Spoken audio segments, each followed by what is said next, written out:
The term cannibalism originates from a misunderstanding by Christopher Columbus, the European explorer who first reached the American New World.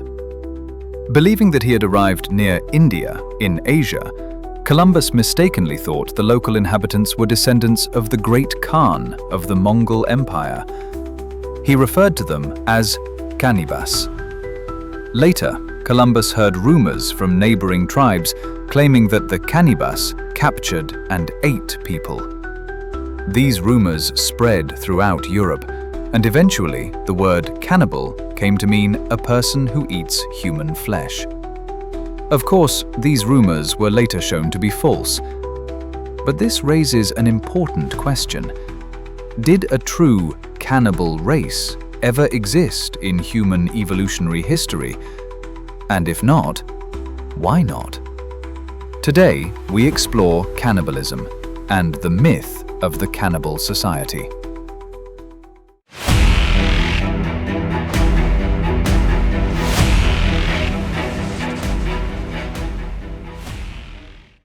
In the modern world, the word cannibal is associated with extreme savagery. Yet acts of cannibalism have appeared repeatedly throughout human history. At the Natural History Museum in London, archaeologist Sylvia Bello examined human remains discovered in Cheddar Gorge in southwest England. These remains date back approximately 14,700 years. Bello observed human bite marks on the bones and skull fragments that had been carefully shaped, almost like bowls. Based on this evidence, she argued that cannibalistic practices likely existed among early modern humans. One might assume such behavior belonged only to the distant past, but cannibalism appears much more recently than many expect. In the American Southwest, archaeological sites in Colorado revealed fossilized human feces known as coprolites. Archaeologist Richard Mahler analyzed these samples and detected myoglobin, a protein found exclusively in human muscle tissue. In 2000, he published his findings in Nature under the title Biochemical Evidence of Cannibalism. In addition, in 2013, new evidence emerged showing that cannibalism had occurred in Jamestown, the early 17th century English settlement in North America. Anthropologist Doug Owsley examined remains at the Jamestown site and discovered the skull of a 14-year-old girl that had been brutally butchered. He stated, "These marks show that the flesh was cut away for consumption and holes were made in the bone to extract the brain." Historical records from Jamestown confirm this grim reality. By the winter of 1609, food supplies had completely collapsed. The settlers consumed dogs, cats, rats, snakes, and even boiled leather from their shoes. Eventually, desperation drove them to exhume graves, both English and Native American alike, and consume the dead. Cannibalism also appears in the modern era. In 1972, Uruguayan Air Force Flight 571 crashed in the Andes Mountains. The survivors, facing certain death, were forced to consume the bodies of deceased passengers to stay alive. This incident remains one of the most well-known examples of survival cannibalism. However, all of the cases mentioned so far occurred under extreme survival conditions. So the question remains, did any human group practice cannibalism as a cultural norm? One group often cited in this context is the Biami people of the eastern highlands of Papua New Guinea. The Biami lived largely isolated from the outside world until the mid-20th century. According to accounts from explorers and missionaries, they practiced ritual cannibalism in the context of warfare or revenge, consuming parts of defeated enemies. But the key point is this: Biami cannibalism was not a form of daily nourishment. Rather, it served as a symbolic and ritual act, intended to neutralize the spiritual threat of enemies. Scholars emphasize that these acts were rare and situational. The Biami did not routinely hunt humans for food, nor did they form a stable, cannibal society. In other words, Even this case does not provide clear evidence that a culture based on habitual human consumption could be sustained. As an aside, National Geographic once investigated Biami cannibal practices. Elder members of the tribe recalled having eaten human flesh in their youth. They described cutting open the abdomen, removing the organs, and using stone axes to butcher arms and legs, in much the same way livestock is prepared. They reported that human flesh tasted similar to pork, with little difference between men and women. Despite these accounts, most scholars reach the same conclusion. Cannibalism may occur during funerary rituals, under extreme survival pressure, or for specific social and symbolic reasons. But no human group appears to have practiced cannibalism as a regular nutritional strategy throughout evolutionary history. And the reason is simple.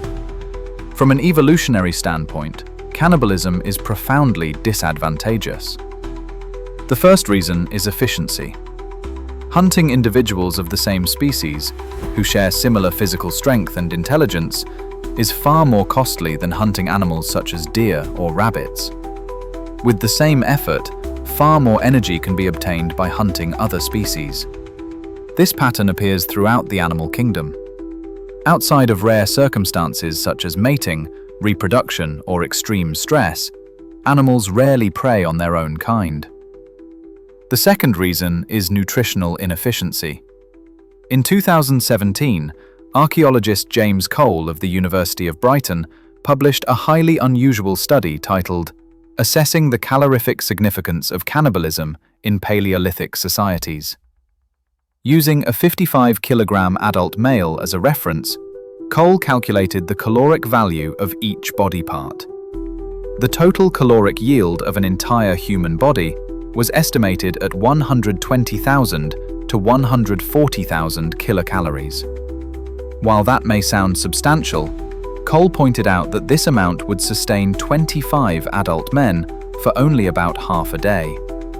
By contrast, a single mammoth, containing roughly 3.6 million kilocalories, could feed the same group for 2 months. In short, there would have been no evolutionary incentive for humans to rely on cannibalism for nutrition. Most archaeological evidence of cannibalism, Cole argues, likely reflects ritual, funerary, or symbolic behavior, not survival strategy. The final and most serious drawback of cannibalism is disease. Viruses, bacteria, and parasites spread far more easily within the same species. While animal-to-human transmission often requires genetic mutation, human-to-human transmission does not. This risk is reflected even in our instincts.